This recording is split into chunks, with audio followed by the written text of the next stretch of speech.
Comment réussir à bien prendre de la distance? Comment faire pour que votre distance soit tellement efficace que la personne que vous aimez ou que vous voulez reconquérir puisse ressentir un manque et faire les premiers pas? Non, ce n'est pas utopique, les amis. Je sais que vous avez 1 milliard de questions, je sais que vous voulez absolument reconquérir ou retrouver ou tout simplement séduire cette personne qui vous charme, qui vous plaît et pour qui vous avez des papillons dans le ventre. Le problème, c'est que quand il y a de l'enjeu, quand il s'agit de pouvoir aller vers une personne qui nous plaît, on a les papillons dans le ventre et surtout on a un énorme stress. Un énorme stress qui va falloir combler. Et comment est-ce qu'on comble ce stress? Eh bien, vous l'avez compris, c'est en passant encore plus à l'action. C'est-à-dire que je suis stressé, j'ai peur de perdre la personne, je vais m'investir. Je vais lui envoyer des textos, je vais l'appeler, je vais lui proposer des rendez-vous. Et au final, je vais me retrouver tout simplement le bec dans l'ongle, dans le sens où je vais me retrouver avec une situation où je n'ai pas le contrôle. Je vais me retrouver dans une dynamique où je perds finalement le sens de la réalité et je me mets en demande. Donc je vais aller sur YouTube, taper comment réussir à conquérir une personne ou retrouver mon ex. Et là, je tombe sur des vidéos où vous avez Alexandre Cormon, votre coach préféré. Plus sérieusement, vous tombez sur des situations où on vous parle de silence radio, on vous parle de prise de distance. Ok, mais comment est-ce que je fais ça? Parce que j'ai pas envie de perdre cette personne, parce que je souffre, parce que je me dis que si je le fais, bah, on va perdre de la complicité, on va perdre le fun.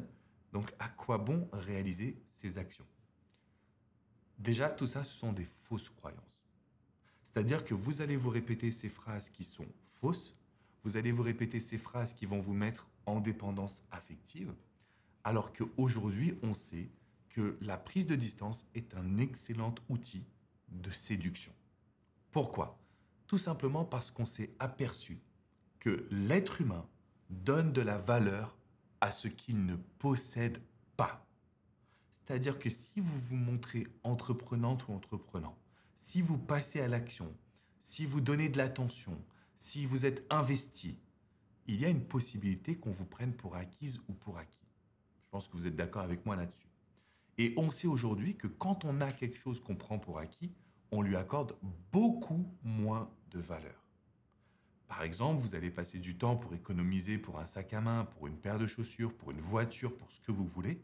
Quand vous obtenez cette chose, il y a tout de suite une montée de dopamine qui arrive à l'esprit, au cerveau. Donc il y a toute cette phase d'excitation, de plaisir. On est vraiment comme un enfant le jour de Noël. Et 1 mois plus tard, on l'est beaucoup moins. 6 mois plus tard, on est tourné vers la nouvelle chose qu'on veut acheter.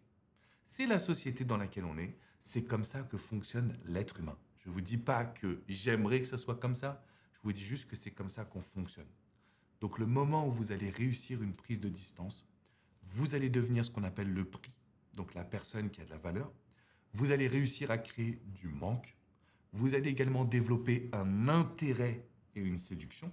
Et le dernier point, vous allez équilibrer votre vie. Parce que depuis 2007, j'ai accompagné des milliers, des milliers, des milliers de personnes, hommes comme femmes, qui étaient tellement focalisées sur l'autre qu'elles ne se rendaient même pas compte qu'elles étaient en dépendance affective. C'est-à-dire que leur vie tournait autour de leur relation amoureuse, de l'homme ou la femme avec qui ils souhaitaient partager leur quotidien. Donc voilà les 4 raisons pour lesquelles la prise de distance va être essentielle. Et si vous me dites « oui, mais j'ai pas envie de jouer un jeu », je vous répondrai « ce n'est pas un jeu ». C'est les relations humaines, c'est comme ça. D'ailleurs, vous remarquerez vous-même, les amis, vous me direz dans les commentaires si j'ai tort, mais vous remarquerez vous-même que quand on vous met quelqu'un d'agréable, de gentil, d'attentionné, de doux, quelqu'un entre guillemets parfait, vous n'êtes pas forcément emballé. Il vous manque le petit quelque chose. Donc la grande excitation, il vous manque les papillons dans le ventre, il vous manque ce qui va vous permettre réellement de vous sentir vivant ou vivante. Donc, on se retrouve dans la même situation où aujourd'hui, on sait que la prise de distance est essentielle, on sait que la prise de distance est un facteur qui permet de créer de la passion amoureuse. Si on se voit tous les jours, si on parle tous les jours, si on est tout le temps l'un sur l'autre, il y a un moment donné où cette passion peut diminuer. Je dis peu parce que effectivement, j'ai des amis autour de moi qui sont très souvent ensemble, voire tout le temps ensemble, et ils arrivent à renouveler leur amour, ils arrivent à vraiment s'aimer, construire un couple extraordinaire, un mariage extraordinaire. Mais c'est l'exception qui confirme la règle, comme on le dit. En général, on a besoin de cette prise de distance. On a des personnes dans notre société qui sont sensationnelles, évitantes, indépendantes, fuyantes. Et ces personnes-là ont besoin de la prise de distance pour nourrir une séduction et nourrir une attraction. Maintenant, le sujet de cette vidéo, c'est quoi prendre une distance? Parce que c'est vrai qu'on entend tout et n'importe quoi, on entend tout et son contraire, donc là vous êtes aujourd'hui complètement perdu et vous allez faire une erreur dramatique les amis. Vous allez confondre distance et négativité. Donc ça je le vois tous les jours. Alex, trop cool, je suis distante avec lui. Ok, ça signifie quoi pour toi? Je l'engueule, je lui parle mal, je lui réponds pas, je lui dis qu'il sert à rien. Non, ça c'est pas être distante, ça c'est être négative. D'accord? Être distante, c'est une règle qui est psychologique, c'est-à-dire je m'occupe de moi. Je rends ma vie excitante par des activités. Donc en gros, je remplis mon quotidien. Et ces deux aspects-là vont mettre dans une énergie positive. Ce qui fait que mon téléphone qui est ici, je vais le mettre de côté et je ne vais pas commencer à regarder ce qu'on m'a écrit, ce que je réponds, est-ce que ci, est-ce que ça. Donc je prends du temps avant de répondre. Je me montre disponible. En général, c'est 2 à 3 fois par semaine, ça dépendra de votre histoire. Mais je ne vais pas me rendre disponible tous les jours. J'ai coaché une femme hier aux États-Unis qui me dit Alex, je ne comprends pas pourquoi il fuit. Très bien. Vous vous êtes rencontrés quand? Il y a 1 mois et demi. Combien de fois vous êtes vus la première semaine? Bah tous les jours. Bah, c'est normal qu'au bout d'un moment, le mec il prenne de la distance. Ou la femme. Pourquoi?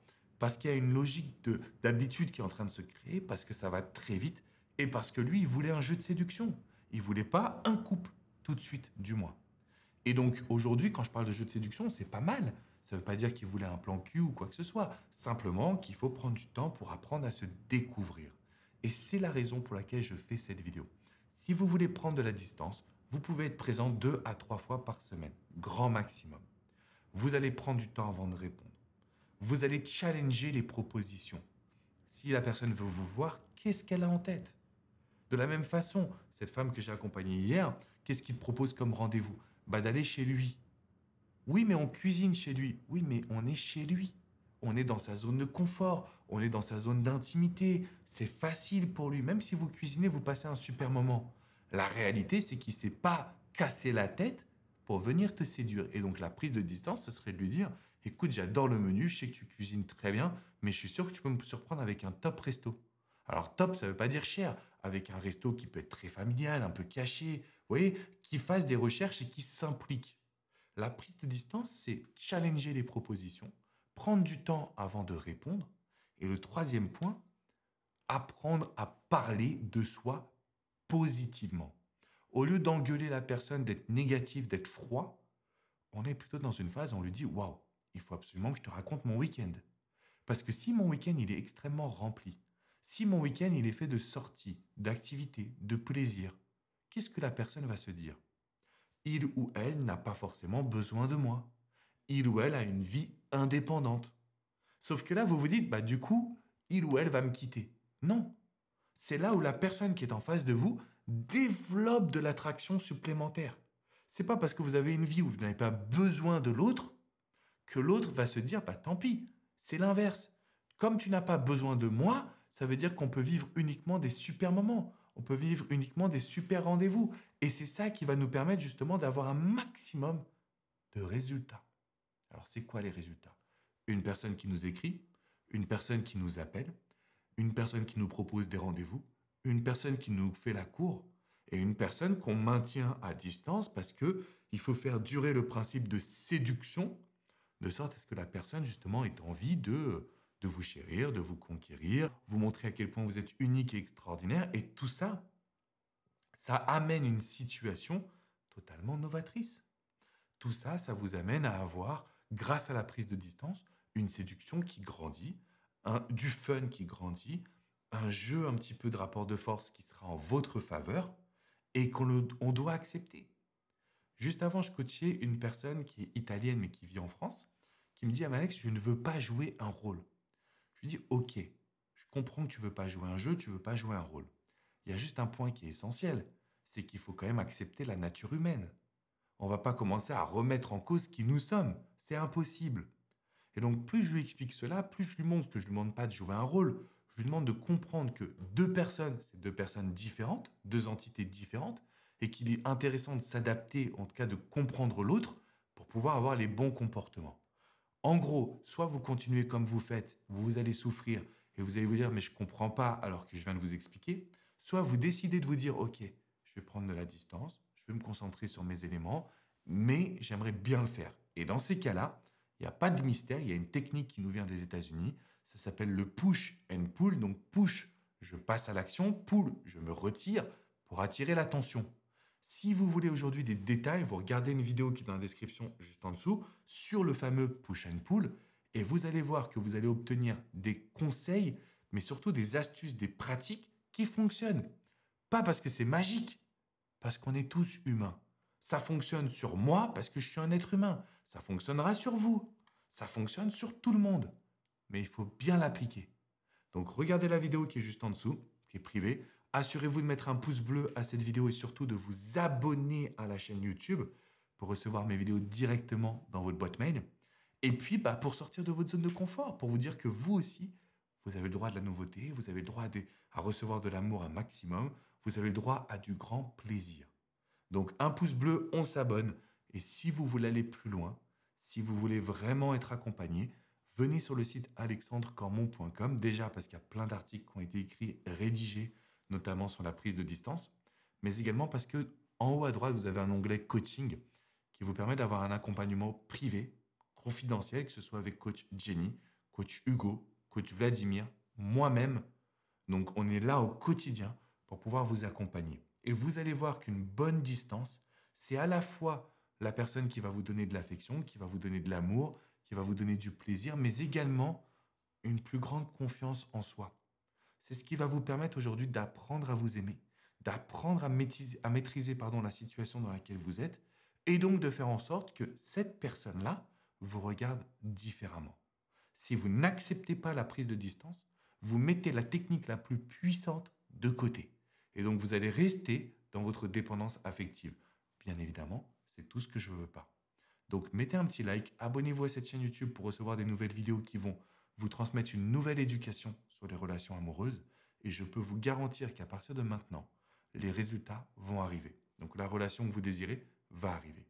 Je vous fais une bise et je vous dis à très vite. Ciao, ciao les amis.